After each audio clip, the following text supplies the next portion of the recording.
Hello everyone, welcome back to my channel law shorts Telugu. మన previous వీడియోలో witness ఇచ్చిన స్టేట్మెంట్ని police రాయాలి అని నిర్ణయించుకుంటే క్లియర్గా సపరేట్ రికార్డ్ మెయింటైన్ చేస్తూ ఒక్కొక్క విట్నెస్కి ఒక్కొక్క రికార్డ్ మెయింటైన్ చేస్తూ దాన్ని రాసి భద్రపరచుకోవచ్చు అని చూసాం.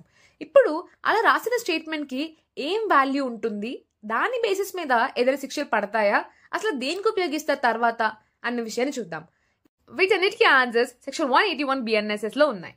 సెక్షన్ 181 BNSS బ్యారెక్ ప్రకారంగా చూస్తే చాలా కాంప్లికేటెడ్ గా ఉంటుంది. వర్డ్ టు వర్డ్ డైసెక్ట్ చేసి మనం చదువుకోవాలి. స్టేట్మెంట్ ని ఒకవేళ పోలీస్ రికార్డ్ చేస్తే, అంటే ఇన్ రైటింగ్ రికార్డ్ చేస్తే, దాని మీద ఎవరైతే స్టేట్మెంట్ ఇచ్చారో వాళ్ళ సంతకం తీసుకోవడానికి వీల్లేదు.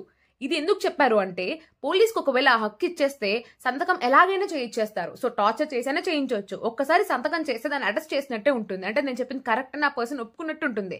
దానికి ఒక వాల్యూ వస్తుంది.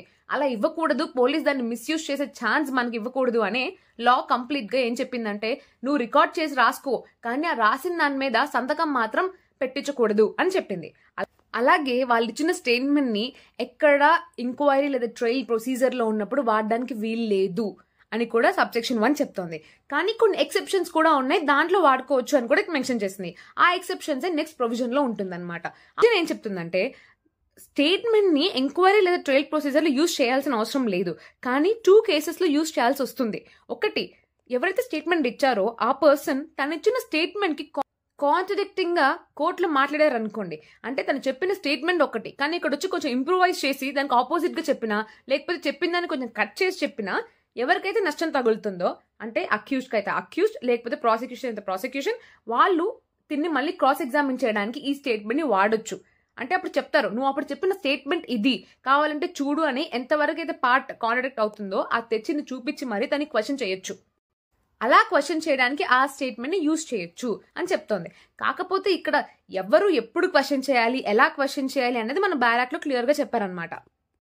ప్రాసిక్యూషన్ కి అగేన్స్ట్ గా కనుక ఇతను మాట్లాడితే, బేసిక్ గా ఫస్ట్ స్టేట్మెంట్ ఇచ్చిన తినకి సపోర్టింగ్ అయ్యుండి కానీ తినకే అగేన్స్ట్ కోర్టులో చెప్పారంటే, వెంటనే కోర్ట్ పర్మిషన్ తీసుకొని ప్రాసిక్యూషన్ వాళ్ళు అతన్ని హాస్టైల్ విట్నెస్ గా ప్రకటించేసి క్రాస్ ఎగ్జామిన్ చేయడానికి పర్మిషన్ తీసుకుని క్రాస్ ఎగ్జామిన్ చేయొచ్చు.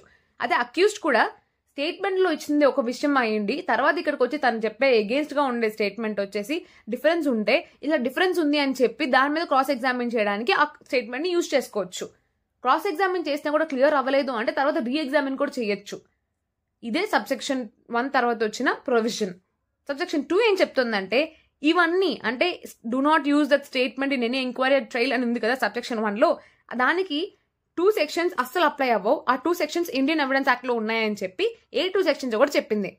అదే section 26 class A and section 23 class 2 of BSA, Bharatiya Sakshi Adhiniyam, Indian evidence act. ఈ 2 సబ్సెక్షన్ తర్వాత ఒక ఎక్స్ప్లెనేషన్ పార్ట్ కూడా సెక్షన్ ప్రొవైడ్ చేసింది. ఆ ఎక్స్ప్లెనేషన్ ఏం చెప్తోందంటే, ఒకవేళ స్టేట్మెంట్ ఇచ్చే పర్సన్ అన్ని విషయాల్ని స్టేట్మెంట్ లో చెప్పకుండా కొన్ని ఇంపార్టెంట్ విషయాలు మాత్రం కోర్టులో టెస్టిఫై చేశారు అనుకోండి, అది ఎందుకు దాచారు అన్న దాని మీద క్వశ్చన్ చేసి కాంట్రడిక్ట్ చేసి మళ్ళీ డిఫెన్స్ ఆర్ ప్రాసిక్యూషన్ ఎగ్జామిన్ చేయొచ్చు. కానీ తను దాచిన విషయాలు చిన్న చిన్నవైతే పట్టించుకోరు. మేజర్ ఇంపార్టెంట్ ఫ్యాక్టర్స్ అయితే మాత్రం ఖచ్చితంగా దాన్ని క్వశ్చన్ చేస్తారు. అండ్ అది మేజర్ ఇంపార్టెంట్ ఫ్యాక్టర్స్ అయితేనే వీళ్ళకి కూడా హక్కు ఉంటుంది మళ్ళీ క్రాస్ ఎగ్జామిన్ చేయడానికి. ఇంతకీ అంత ఇంపార్టెంటా కాదా అన్నది మాత్రం డిసైడ్ చేసేది కేస్ టు కేస్ బేసిస్ మీద అనమాట. అంటే it depends on the case. For example, కూతుర్ని చంపేశారు అని చెప్పి వాళ్ళ తండ్రి ఆ కూతురి అత్తామామల మీద కేసు పెట్టారు అనుకోండి, కానీ కోర్టుకు వచ్చిన తర్వాత ఏం చెప్పాడు, ముందు నుంచి డౌరీ హెరాస్మెంట్ ఉంది అని చెప్పాడు. కానీ ఆ డౌరీ హెరాస్మెంట్ ఉంది అన్న విషయాన్ని తన స్టేట్మెంట్లో ఎక్కడా చెప్పలేదు. ఇది చాలా మేజర్ పాయింట్ కదా. సో ఇలాంటి కేసులో ఇది మేజర్ పాయింట్. అలా రకరకాల కేసెస్ లో కొన్ని మేజర్ పాయింట్స్ ఉంటే కొన్ని ఉండవు. అది మేజర్ పాయింటా కాదా, దాని బేసిస్ మీద మళ్ళీ కాంట్రడిక్ట్ చేసి క్రాస్ ఎగ్జామిన్ చేయొచ్చా చేయకూడదా అన్నది depends on the case to case basis. So దీంట్లో బ్యారాక్ నేను స్పెషల్ గా ఎక్స్ప్లెయిన్ చేయట్లేదు, because it takes a lot of time. ఒకవేళ మీకు దీని నుంచి స్పెషల్ ఎక్స్ప్లెనేషన్ కావాలి అంటే కామెంట్ చేయండి, బ్యారాక్ explanation from word to word అని. Then I'll definitely make a video. Stay tuned to my channel. Please like, share and subscribe, and thanks for watching.